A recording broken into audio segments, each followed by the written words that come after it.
មានទឹកជ្រលក់ពីមុខដែលខ្ញុំចូលចិត្តធ្វើហើយច្រកដាក់កែវរួចទុកញ៉ាំបានច្រើនថ្ងៃរហូតដល់មួយអាទិត្យឬក៏មួយអាទិត្យជាងជំរាបសួរបងប្អូនទាំងអស់គ្នាថ្ងៃនេះខ្ញុំសូមបង្ហាញបងប្អូនអំពីរបៀបធ្វើទឹកត្រីបុកហើយនិងទឹកតៅហ៊ូដែលយើងអាចធ្វើហើយទុកញ៉ាំបានច្រើនថ្ងៃមែនទែនហើយនៅក្នុងវីដេអូនេះខ្ញុំក៏បង្ហាញបងប្អូនអំពីវិធីស្រួលៗជាពិសេសរបៀបធ្វើទឹកតៅហ៊ូបែបងាយៗទៀតឥឡូវនេះដើម្បីដឹងច្បាស់សូមតាមដានទស្សនាវីដេអូនេះទាំងអស់គ្នាជាដំបូងខ្ញុំនឹងចាប់ផ្ដើមធ្វើទឹកត្រីបុកជាមុនសិនអញ្ចឹងគ្រឿងដែលយើងត្រូវការមានដូចជាម្ទេសហើយនិងខ្ទឹមសហើយយើងត្រូវដាក់អំបិល1ស្លាបព្រាកាហ្វេដើម្បីងាយស្រួលបុកគ្រឿងឲ្យម៉ត់ល្អខ្ញុំប្រើម្ទេសហើយនិងខ្ទឹមសនេះរាងច្រើនបើសិនជាប្រៀបធៀបជាមួយនឹងរូបមន្តដែលខ្ញុំធ្លាប់ធ្វើរាល់ដងរូបមន្តនេះគឺគុណនឹង3ពេលដែលខ្ញុំបុកម្ទេសនិងខ្ទឹមសចូលគ្នាម៉ត់ល្អហើយខ្ញុំដាក់ស្ករស3ស្លាបព្រាបាយពេញហើយនិងស្ករត្នោត1ស្លាបព្រាបាយពេលខ្ញុំសាកល្បងប្រើទាំងស្ករសហើយនិងស្ករត្នោតលាយចូលគ្នាឃើញថាទឹកត្រីមានរសជាតិឆ្ងាញ់ជាងហើយរាងខាប់ជាងធម្មតាដែរ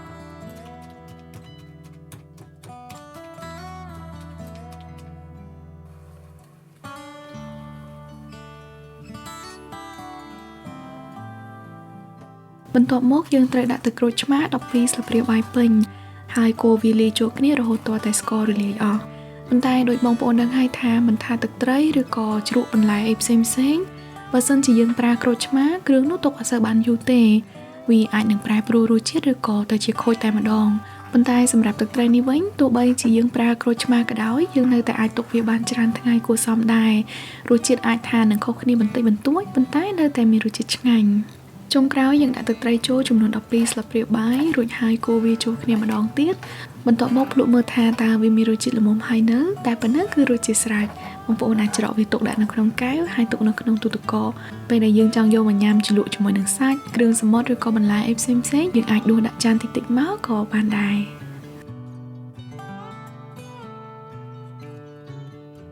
សម្រាប់ទឹកជ្រលក់ទី2វិញគឺជាទឹកតៅហ៊ូ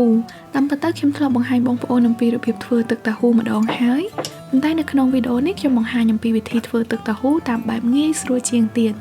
អញ្ចឹងគ្រឿងដែលយើងត្រូវការគឺតៅហ៊ូប្រៃឬក៏តៅហ៊ូកែវនឹងចំនួន10ដុំយើងដាក់វានៅក្នុងចានមួយរួចយកស្លាបព្រាមកសង្កត់ឬក៏កិនវាឲ្យម៉ត់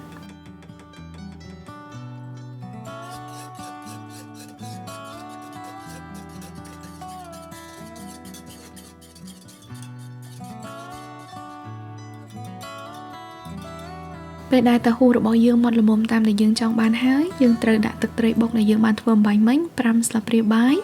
រួចត្រូវដាក់ទឹកដោះគោស្រស់ទឹកដោះគោឆៅនឹងចំនួន5ស្លាបព្រាបាយដែររួចហើយត្រូវកូរវាចូលគ្នាឲ្យសព្វគ្រឿងផ្សំសម្រាប់ធ្វើទឹកតៅហ៊ូនេះគឺមានតែប៉ុណ្្នឹងឯងបងប្អូនមានតែតៅហ៊ូទឹកត្រីបុកហើយនិងទឹកដោះគោប៉ុណ្ណឹងឥឡូវនេះខ្ញុំបានថែមទឹកដោះគោ5ស្លាបព្រាបាយទៀតដោយសារតែទឹកតៅហ៊ូរបស់ខ្ញុំរាងខាប់បន្តិចអញ្ចឹងសរុបទៅនៅក្នុងទឹកតៅហ៊ូមួយចាននេះខ្ញុំប្រើទឹកដោះគោចំនួន10ស្លាបព្រាបាយដោយទឹកត្រីបុកអំបាញ់មិញដែរពេលដែលខ្ញុំធ្វើទឹកតៅហ៊ូនេះហើយខ្ញុំច្រកវាទុកនៅក្នុងកែវហើយដាក់ក្លាសេនៅក្នុងទូទឹកកកដើម្បីទុកញ៉ាំជាមួយនឹងសាច់អាំងឬក៏បន្លែស៊ុបអីផ្សេង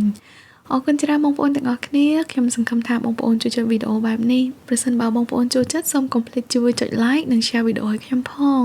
អរគុណច្រើនសូមជួបគ្នានៅវីដេអូក្រោយទៀតជម្រាបលា